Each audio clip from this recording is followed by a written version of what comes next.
Very excited to be here today to pass the baton to Congressman Sylvester Turner, a great leader in our Houston community, a dear friend and brother of my mother. And what I expect and hope for the 18th Congressional District is that we move higher and move forward together, unified as we always have. We have great historic Black communities, reaching all the way down to 3rd Ward, all the way up past Humble, and now spreading northwest. And we have needs of wanting better life for our family, economic opportunity. We have a strong faith in our community, and Sylvester Turner exudes that and knows that with much prayer there's much power, and that is what I seek for our community. Thank you so much. What are some of the things that you're looking forward to this year with respect to this role? I look forward to seeing him standing strong in the face of a lot of challenges on the federal level and always keeping Texas first. You still have to work where there is opportunity, and there may be opportunity on criminal legal system reform, of course on health care, which is a passion of his. We have so many with cancer cluster, we have environmental toxins, so many other challenges, and I know that he is committed to addressing those. So we've always had a great relationship with the representative in the 18th district, and we also have a very good relationship with what was then Mayor Turner. So we look forward to just continuing in that work. We have projects already underway, one like such as the Bethune Empowerment Center that started with the Mayor Turner, and now it's going to continue under this new administration. So we just look forward to keeping the work going, especially for economic development within the 18th district.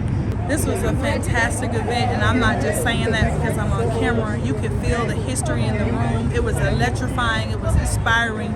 You walked out of the room feeling like you needed to do something more for your community. So I feel like Congressman Turner did a good job of instilling hope in all of us, being proud to be a member and a constituent of District 18. I'm very excited to see what Congressman Turner will still be able to do in his newly elected role, and I'm happy to support him in whatever he needs help with. Every single elected official, whether you spoke or did not speak, to members of the clergy, to Pastor Samuel Smith, who's one of our saints, who's been preaching for a long time, to every single person who came this morning. We didn't know how many would be coming.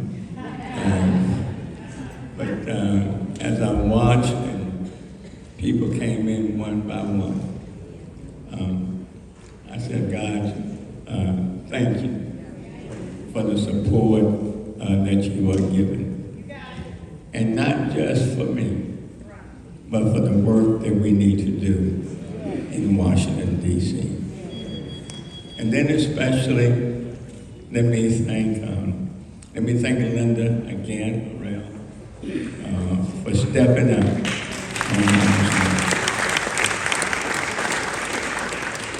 I want to thank my family, many of whom on the front row, from my baby sister to my baby brother and his wife, to my first cousin, to Cheryl, and both of us who have brought to this life a very special daughter, to my other son, Jimmy. Anaya is not here. To little Jameson, who's traveling around the room, 5 months old. And immediately when I finish, he will give his first speech to you all at 5 months. Let me thank all of you for my family members who are not here. After listening to each and every one, I said to myself, I don't need to say much. We've got a lot of things to do, work that needs to be done on behalf of the people of the 18th. But I do specifically want to thank the precinct judges who stood up and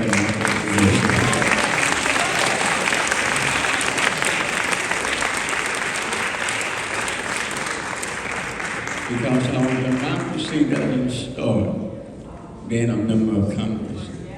Our democracy democracy starts at the very level where the rock, where you meet at the rubber meets the road, with our precinct judges and our local officials.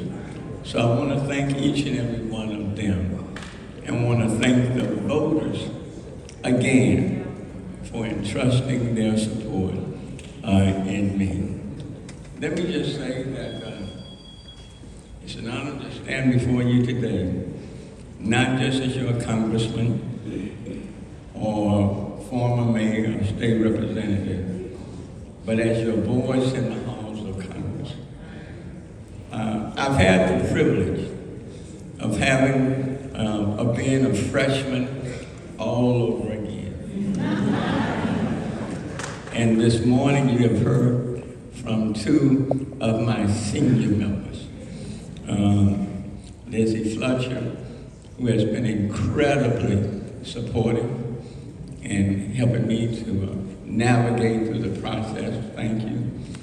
To Al Green, who I was a lieutenant of his when he ran for mayor years ago, who has been very supportive and offered a great deal of help.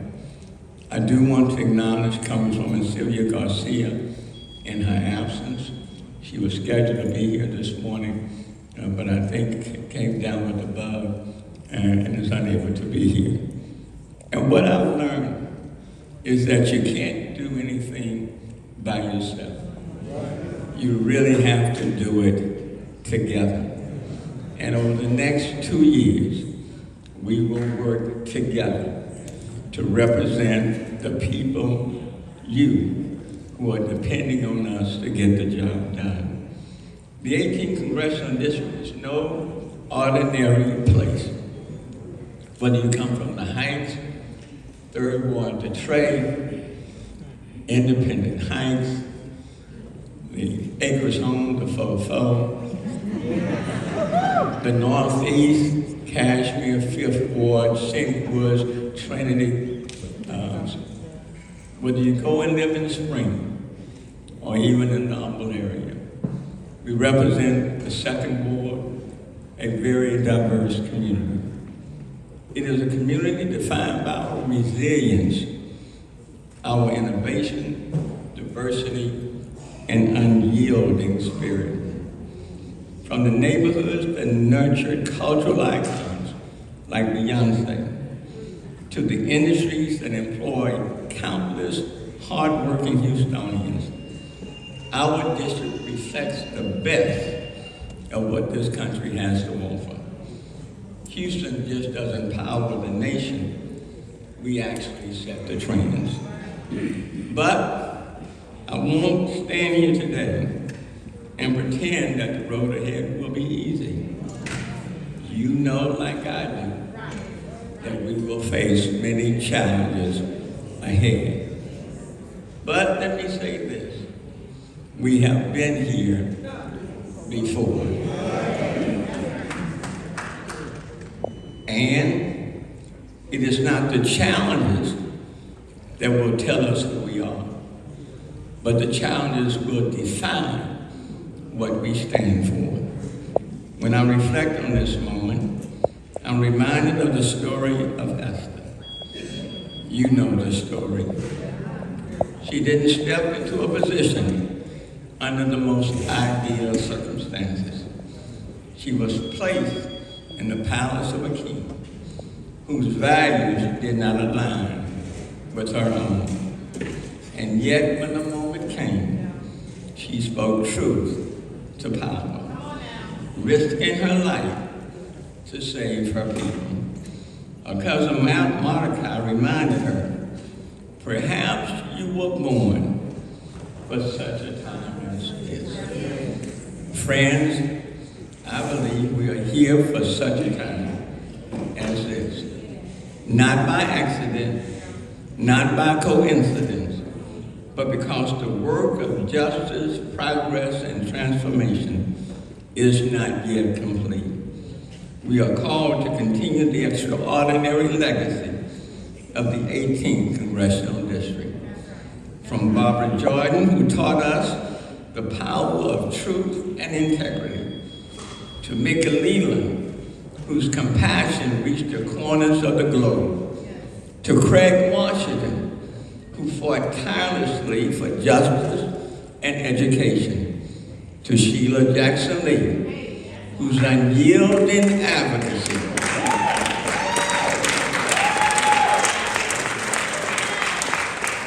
improved lives not only here in Houston, but across the nation. To Erica Lee Carter, who carried the torch of her mother forward with dignity and grace. This is the legacy we carry.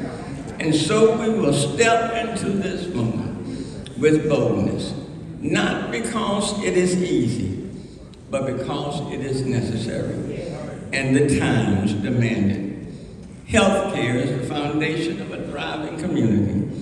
Too many families in this district face impossible choices, whether to visit the doctor or put food on the table, whether to fill a prescription or keep the lights on.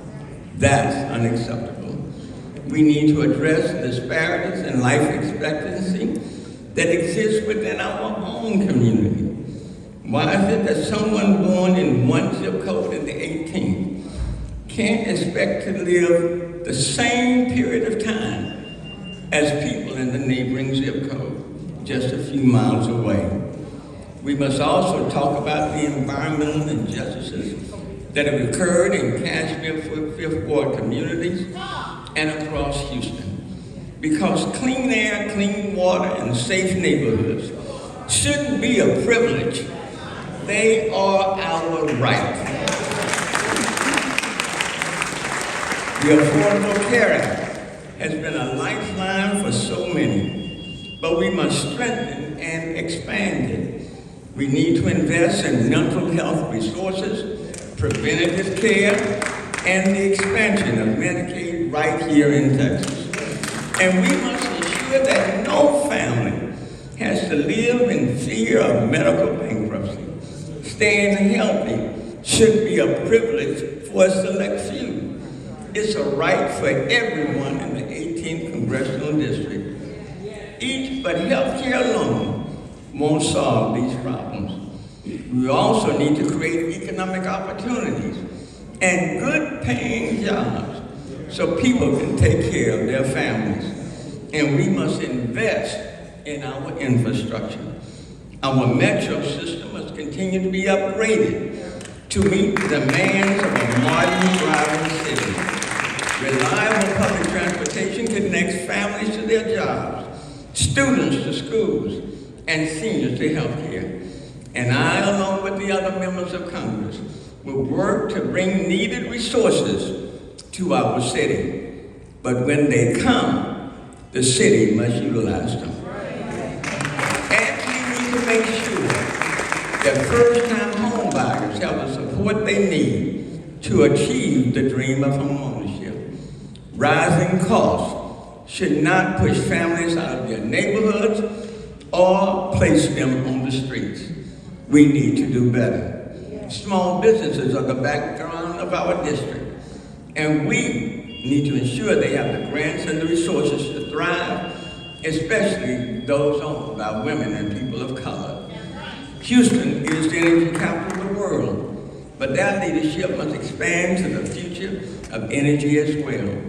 We need to lead in clean energy innovation while continuing to support our vital oil and gas industries.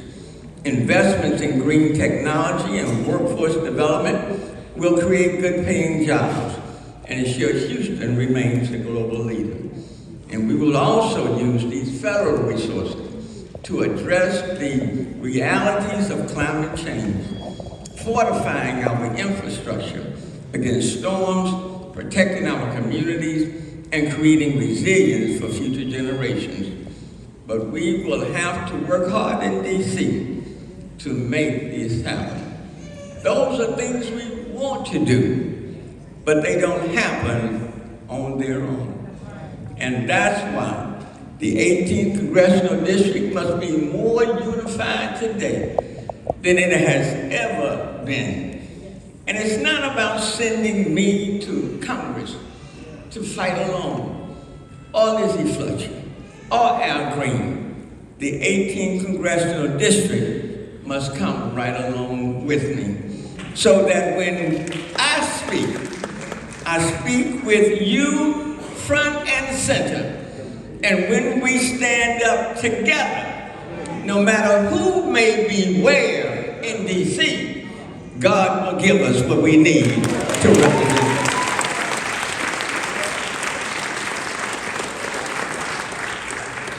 While others may tell us progress like this isn't possible, in a divided Congress, I will remind you of what has already been done. When people told us progress wasn't possible, Barbara Jordan stood on the floor of Congress and redefined what it means to be a leader. When resources were scarce, Mickey Leland built bridges to feed the hungry.